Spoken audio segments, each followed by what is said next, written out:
Today, I've got the top 10 budget survival foods for your prepper pantry.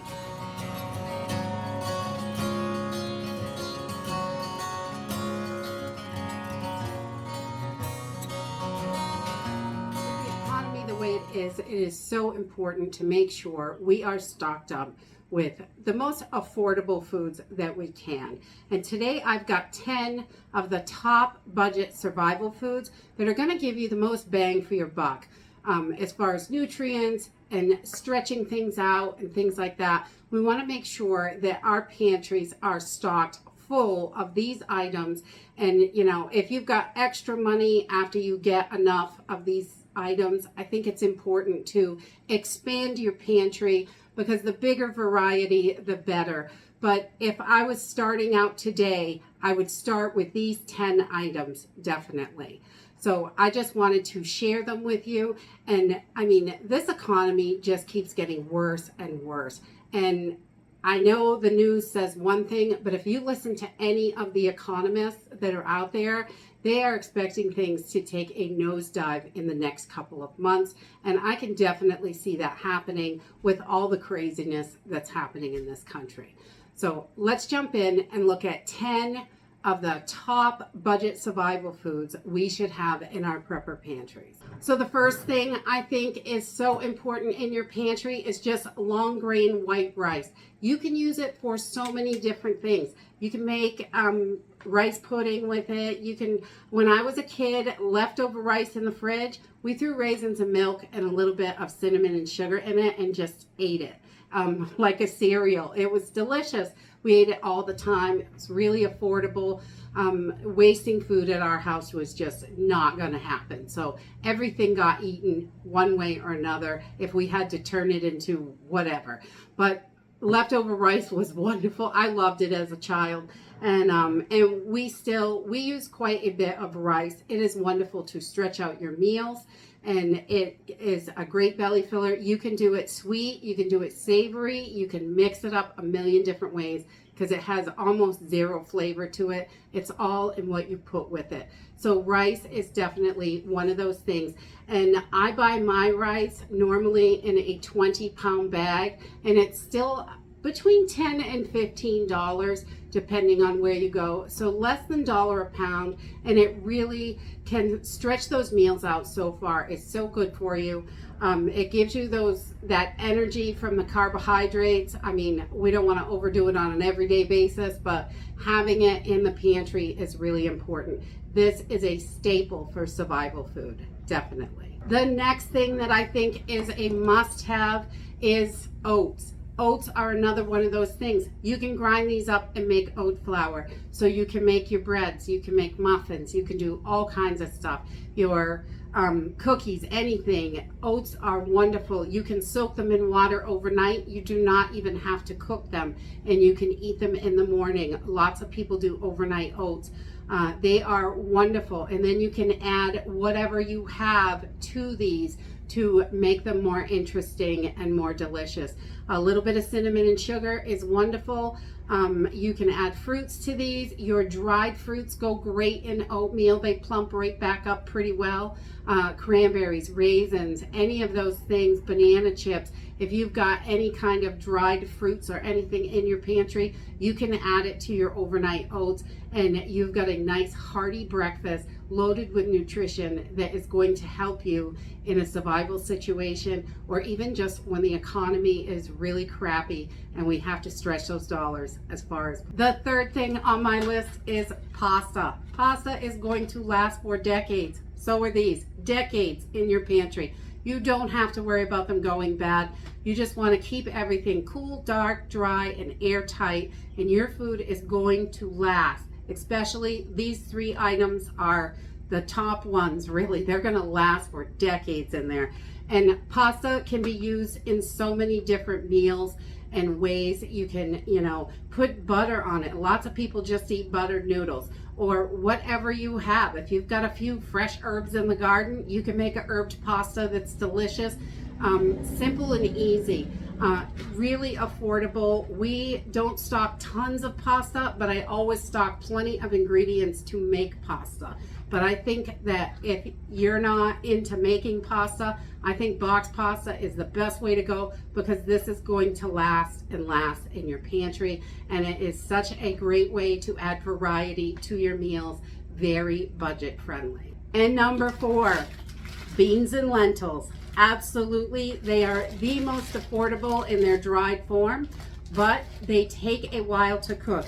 The lentils cook up a lot quicker, so it's going to be a lot easier to have lentils in there, because they take just about the same time as rice does to cook up, and they're easy to cook together. You just put them in, cook them the same way together. We love lentils, and again, not lots of flavor, but you can add your flavoring, whatever you have to it. And even if you don't have any kind of flavoring, it is still going to give you that nutrition that you need to survive. And beans take a bit longer. If you can your own beans, that is a wonderful way to go, I think. We keep a lot of canned beans on the shelf, and we keep tons of dried beans in our emergency pantry, because they are so important.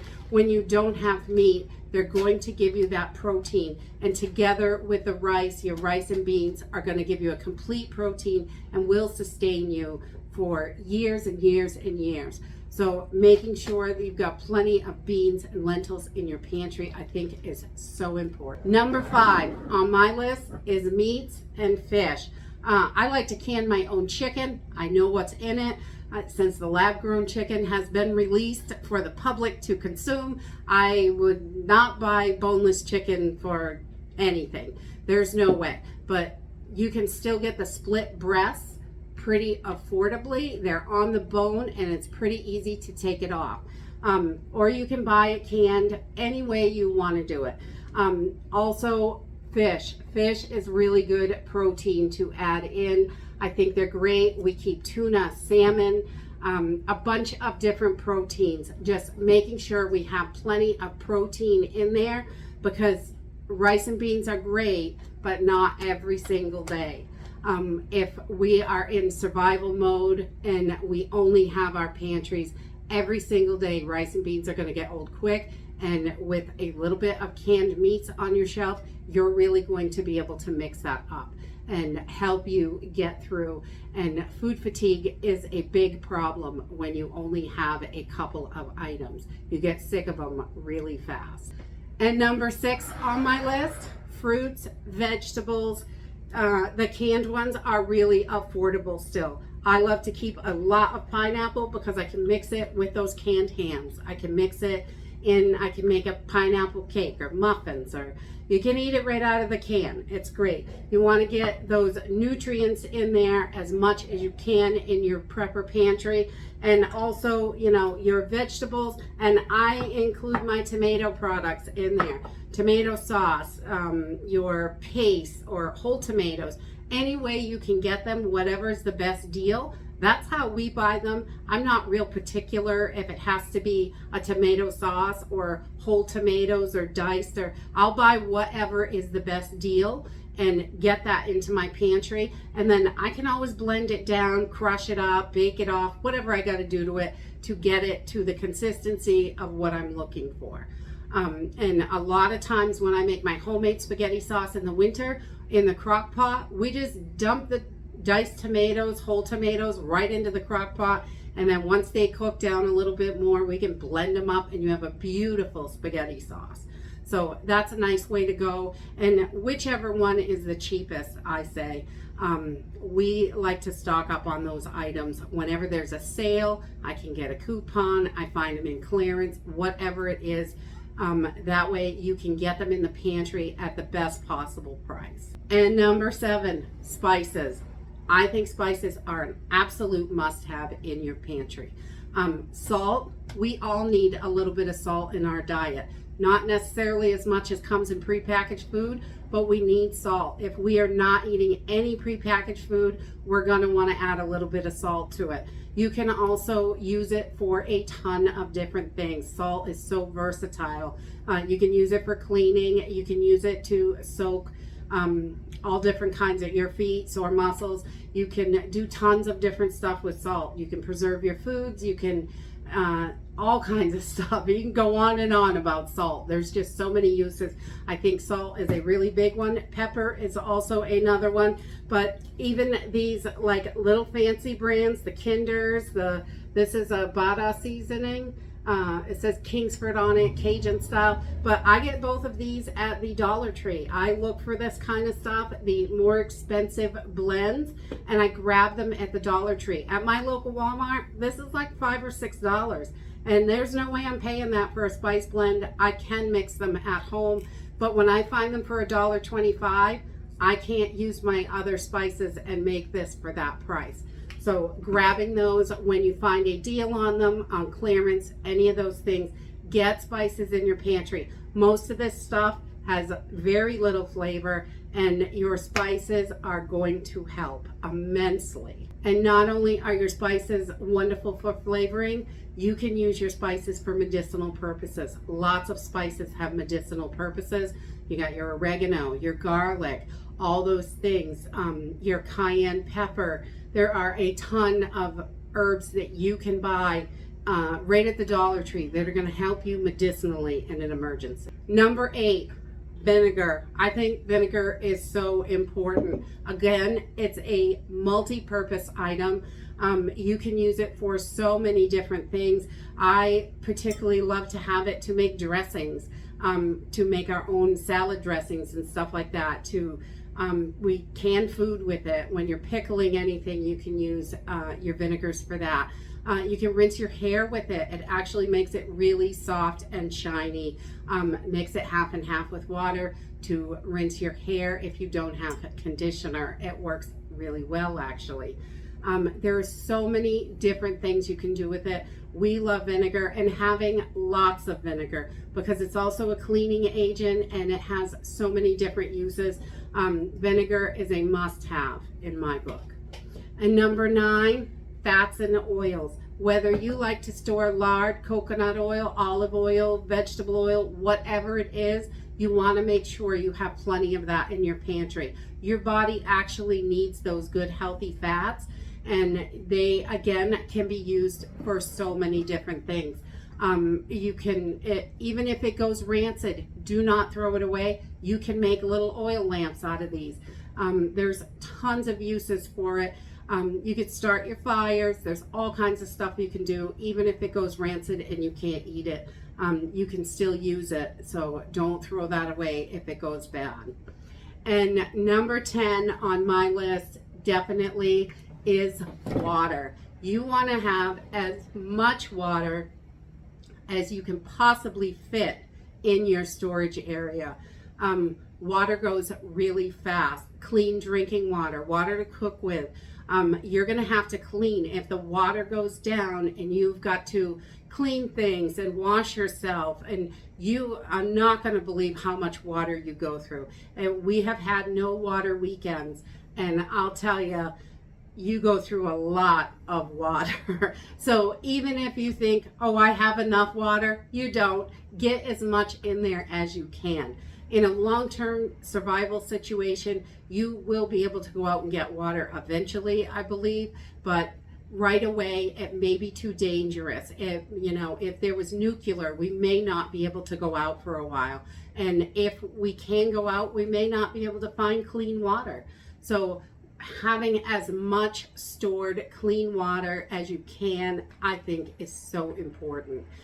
Just absolute, as much as you can have of it, because it's not going to go bad. Even if it's been in the bottle way too long, it's way past whatever the best by date is on it. I think they put that on water, but you can boil the water if you're concerned about it, and run it through a strainer or whatever. Run it through a filter. There's lots of things you can do. There are all kinds of tablets and things like that you can put in water. You can put bleach in it, and don't worry about drinking the bleach. You just want to make sure that you're stirring that water and it sits for a while. Bleach dissipates. It won't stay in the water.